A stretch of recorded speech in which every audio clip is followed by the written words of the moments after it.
Welcome to this career series interview. Today we have with us Rajrishi Singhal, who is the Senior Geoeconomics Fellow at Gateway House. He has been a senior business journalist and the executive editor at the Economic Times. He served as the head of policy and research at a private sector bank before shifting to consultancy and policy analysis. He was the Gurukul Chevening Fellow at the London School of Economics and the C.V. Starr Fellow at the Center for Advanced Study of India, University of Pennsylvania. He also served on two government committees appointed to re-examine policy options in areas of financial services. Welcome, Rajrishi.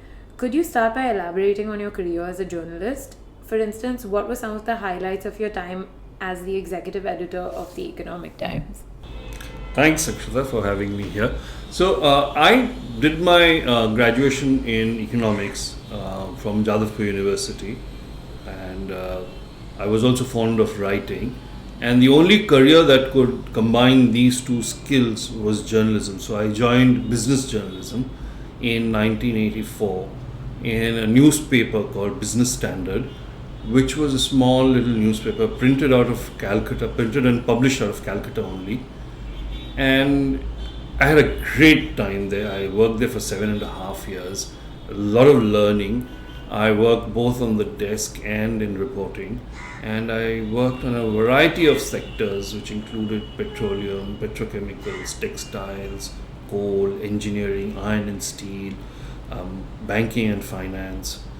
And then I was part of a team that was hired to launch a new magazine called Business Today, which gave me a completely different experience in terms of thinking through what new could we add to the existing business magazine segment in the market, how would we appeal to readers, and how could we do things differently.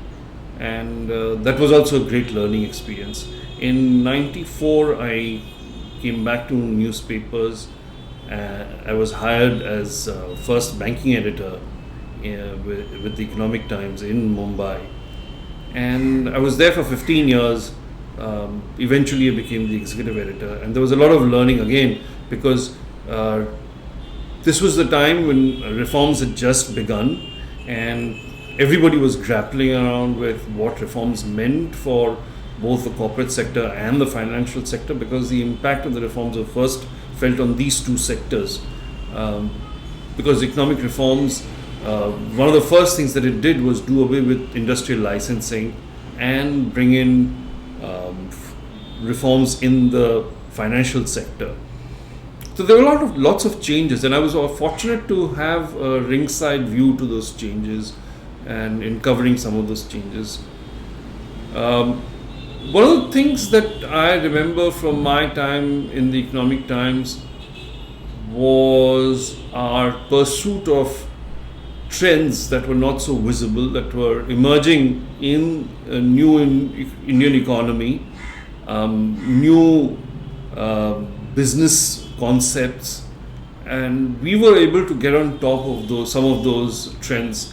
For instance, when the IT revolution happened in India, along with the BPO revolution, we were among the first guys to be able to get on top of it and to be able to report on it substantially.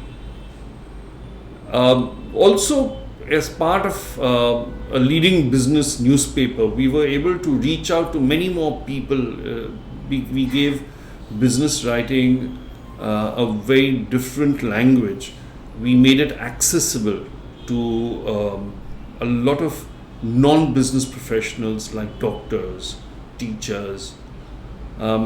Till 94, 95, business journalism it really meant writing about microeconomy or financial markets, banking, stock market. We brought in a whole new area of business that was not covered professionally earlier, like marketing, like managing organizations, supply chains. And those, I think, were clearly the highlights of my stint in Economic Times. So when I was editor, our readership in Economic Times, 50% of our readership comprised people below 35 years of age. And I think that was quite an achievement. So, what would you say are some of the qualities which make a good journalist? A good business journalist? A good business journalist. Okay. I think 3 things essentially. One is an ability to be able to look at data, understand data, and then write about it in very simple language. Most business journalists during my time couldn't read balance sheets. And I think that is an essential quality that every business journalist must have, an ability to read balance sheets. A balance sheet is like a story. It tells you a story, and must be able to figure out the story from this, vast thicket of numbers that any annual report provides you with. So it is important to look at data, to be able to analyze data, and to be able to extract meaningful stories and narratives out of the data. Second is, I think, an ability to be able to figure out the big picture, because a newspaper covers events of the day, but I think it's essential to be able to see those events in perspective, because events don't happen in a vacuum. And that's what makes, your ability to figure out those events and put them in perspective is what makes a good journalist. And finally, I think any good journalist should be balanced, not biased, not prejudiced, be able to do objective reporting. How did you make the transition from journalism to consultancy and policy analysis?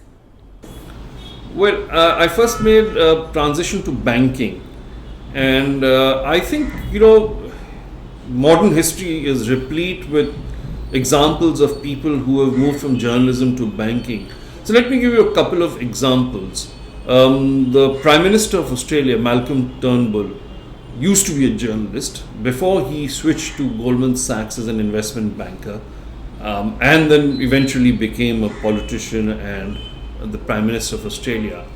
I'm reminded of a gentleman called Rupert Penetria, who was the editor of The Economist, and then who subsequently went on to become the Deputy Governor of the Bank of England.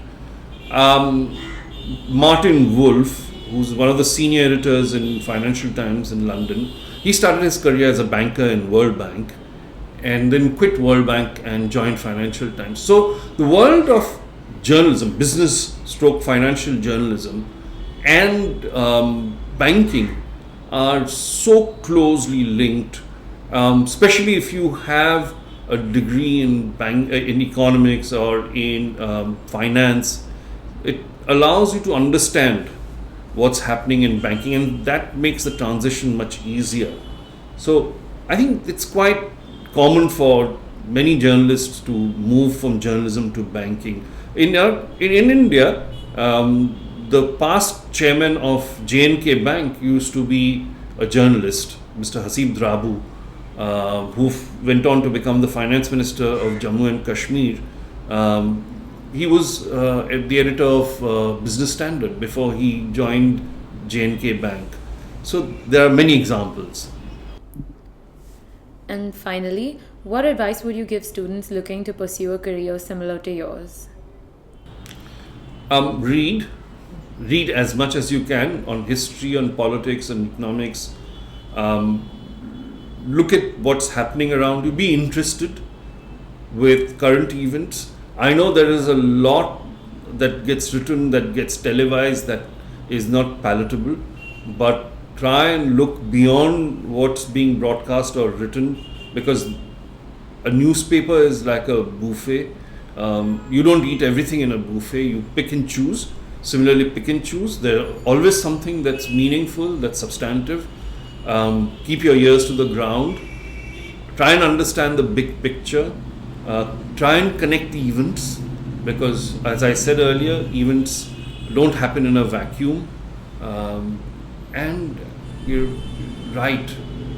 Writing is the key to good journalism, good policy analysis, good research. You have to read as much as you can, and then you have to write. Thank you for taking the time to speak to us, Rajrishi. Thank you. If you have any questions or suggestions, please feel free to post them in the comments below. And don't forget to follow us on Facebook, Twitter, YouTube, and SoundCloud. Thank you.